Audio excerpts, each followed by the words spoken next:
Yo, what's happening? June 8th, 2017. The big dude, aka McDowd. Mike, how are you? Bay Area broadcaster, actually West Coast broadcaster, legend in my own mind and own right. Along and just all around great guy. Irish Catholic, single, American, proud American, American flag in the back. The 8th of June 2017, along with the one, the only, truly affable and fantastic Stephen Travers, not Trevor, but Travers, author of over 30 books. You name it, he can talk about it. And it's a delight to have my friend Stephen Travers on our show called Totally Unscripted. We have no idea what the hell we're going to talk about. We just do it. It's like Robin Williams, just whatever spews out of our mouth. And then it says about. All right, Travs. By the way, Travs, 1953, the inception of the Eggo waffle. Why am I bringing this up? Well, I can tell Came you. out of San Jose, California. Did you know that, Travs? I didn't know that, but I will say that there's a lot of things that I buy at the grocery store that are interchangeable. There's a lot of, transparent foods. Yeah. Not Eggo waffles. Eggo waffles are highly superior to all other waffles, and they're the only waffles that I ever buy if I have any choice. They might cost a little more. The very best are the fluffy, extra fluffy Eggo cinnamon waffles. Oh yeah. And That get sounds the Lady Butterworth's extra butter, extra creamy. Oh, yeah.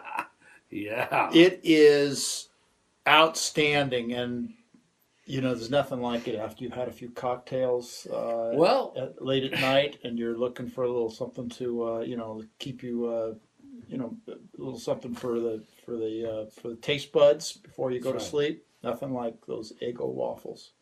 Got my 4th of July Giants hat, by the way. Red, white, and blue. You see that? Impressive. Yeah, 53, that's when the Eggo came out of San Jose. I just found that out. I had no clue. No clue. Anyway, so much to talk about in the wide, wacky world of our world. I was going to say sports, but we don't just talk sports here. But, Travs, real quickly, breaking news today, James Comey, FBI director, out talking before Congress today, and apparently he had nothing on Trump.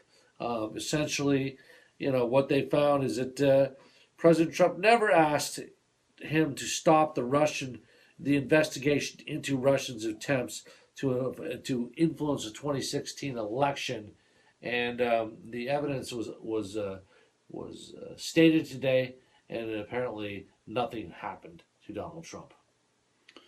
Well, Mike, it's very important if you're going to be in public life or you're going to put yourself out there to understand history and understand literature.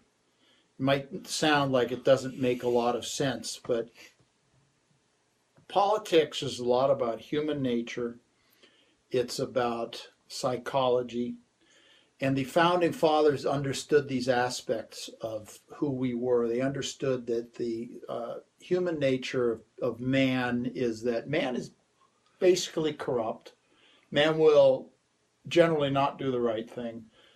And so therefore they wanted to limit how much damage man could make, and so therefore they wanted to limit the government. It's the first time we'd ever had limited government. Nobody had ever had limited government. You had kings and queens and monarchies and subjects. You had people who lived under the subjects, under the monarchy of England or the monarchy of France, or under despots or autocrats. And they were all, your rights were only what they gave you. They were, as the founders said, our freedoms are given to us by God, and it's up to our government to enshrine that and enforce it. The French said that they created the rights of man, which are the rights that their government gave their citizens, which are minimal. But getting back to what I'm saying, understanding history, understanding literature, okay? There's a lot to be learned from literature. This is why you need to be an educated person in order to move forth in the world. And I'm going to use one of the great books of all time, Moby Dick, written by Herman Melville, I've read it. I don't know, 1880, 1883, somewhere around this time, maybe a little earlier. It's one of the great parables and metaphors. And what you're seeing with the Democrats right now is the Democrats are Ahab, the character from Moby Dick. And if you've ever seen the movie, he was played by Gregory Peck. And at the end I think you're being nice to the Democrats, by the way. Well, where I'm going with this is the Democrats are going to end up being Gregory Peck tied to the great white whale as he sinks into the ocean.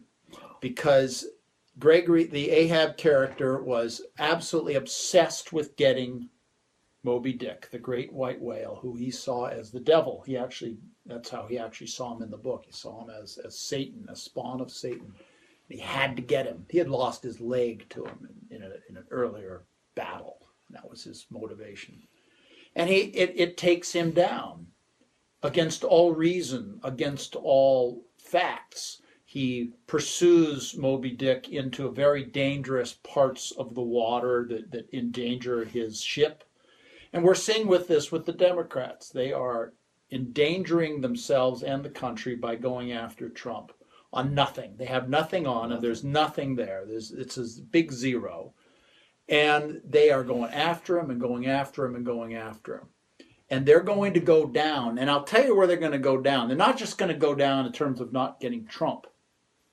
They keep doing this investigation. This investigation is going to take them to the Obama administration. And it's going to show Loretta Lynch illegally ordering Comey already talked today about Loretta Lynch illegally ordering him to do things and ordering him to stop investigations or to direct investigations in ways that were illegal. It's going to lead to Comey or someone saying that Obama illegally ordered Hillary Clinton not to be indicted. Because do not tell me that Obama and Lynch and Holder and the Democrats did not order no indictment of Hillary Clinton. I mean, Comey announces, well, there's nothing on Hillary Clinton, and then lists the indictments. 10, here's all the reasons why you would indict a human being. A 1, and a 2, and a 3, and a 4, and a 5. And then it's like saying, well, here's why we're going to go after Charles Manson. Well, he ordered the killings of the LoBiancas, and he ordered the killings of Sharon Tate and these people, and he ordered these killings, and he ordered those killings, and he ordered these killings, and he ordered those killings. But we're not going to get him for murder because we don't have anything on him. Now, here you have Barack Obama, who orders millions and millions of dollars in cash, the way the mob would do it, delivered to the Iranians to simply give money to a terrorist organization. And I cannot think of any reason, any motivation for Barack Obama to deliver this cash to Iran other than the simple decision, the free decision made by him to be a traitor against America. There's no other purpose. There's no other reason. Why would you do that? And he walks away scot-free. No investigation. No nothing. The man should be doing hard time in prison for decades for the crimes he's committed against this great nation. Okay, are you Steve Travers or you Gallagher the comedian? Because we need bibs for the way that you're spewing. My goodness gracious. Wow. You ever been to a Gallagher concert? Well, I was just in the front row with Steve Travers. Obviously, it's all done for effect, but it's all done for a reason, too.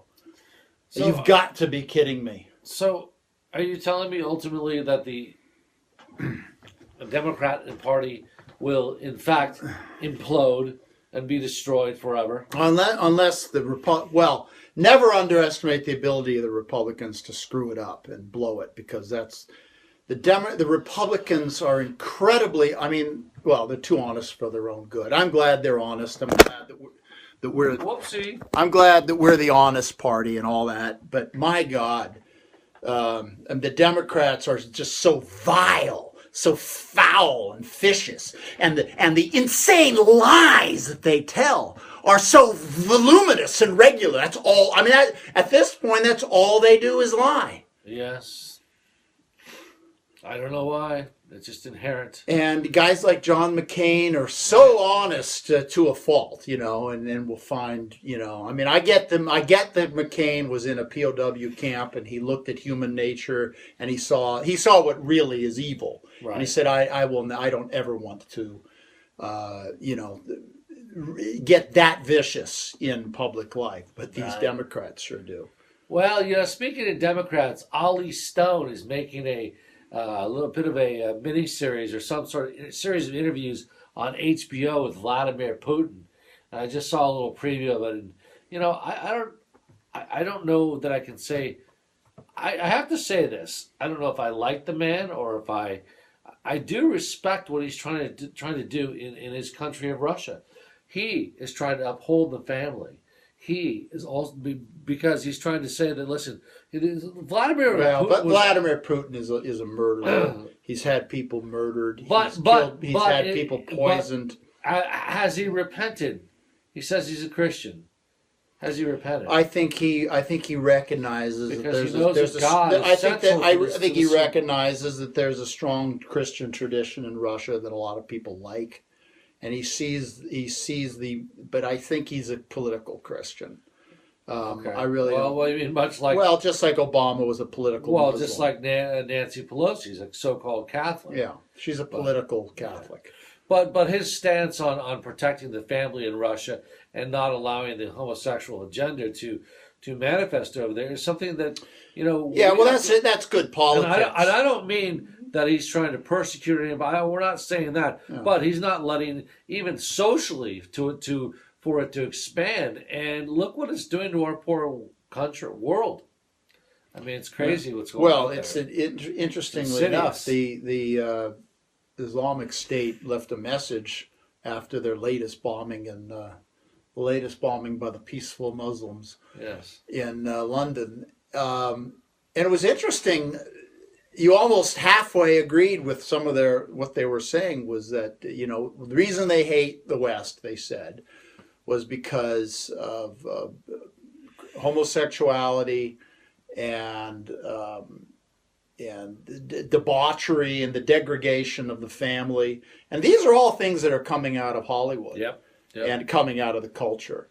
And now I believe in a free society where people are free to do that if that's what they want to do. Obviously I would never endorse any sort of violence against anybody. But that is the motivation. And Michael Savage has been talking about that for years, and there's a lot of truth to it. We got 60 seconds. 10 questions, rapid fire, one answer. Dodger baseball. Sandy Koufax. San Francisco Giants. Willie Mays. Vince Scully. Los Angeles Dodgers. San Francisco. Gays. America. Land of the free. That's what, 5? Raquel. How many questions? 10. Raquel Welch. Looking good. Ooh. Cindy Crawford. Looking almost as good. Sam's in Tiburon, California. Great place to have a cocktail. Huntington Beach, California. Better place to have a cocktail. Wow. Jesus Christ. Savior, the supreme. All right, last question. Best thing in life. Friendship with McDude. Well, friendship with McDude tied with being my daughter's father and the son of my mom and dad. But I agree. It's all up there. It's all good. For the amazing, wonderful, and intelligent Stephen Travers, Mike McDowd, some of those tangibles there as well. Have a great day. Thank you for watching on this Totally. God unscripted bless you show. and fight on for old SC. Yeah, go Irish.